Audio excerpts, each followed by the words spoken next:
ხელოვნებად ქცეული გემრიელი და დახვეწილი ბიზნესი.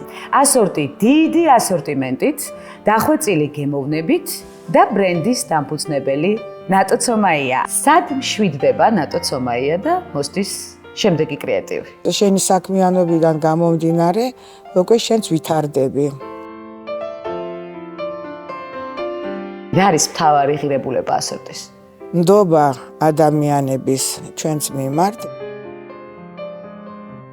ნებისმიერი მასშტაბის გამოწვევისთვის მზად ხართ? ჩვენთან სადღაც 300 კაცამდეა დასაქმებული. ამ ადამიანებთან ერთად ჩვენ არაფრის არ გვეშინია, ნებისმიერი გამოწვევებისთვის მზად ვარ. ოჩამჩირეში რომ დაბრუნდებით, რას გააკეთებთ პირველს? აი ეს ის ემოცია, რომელიც ყველაფრის მთქმელია. რა არის საომავლო გეგმა ნატო?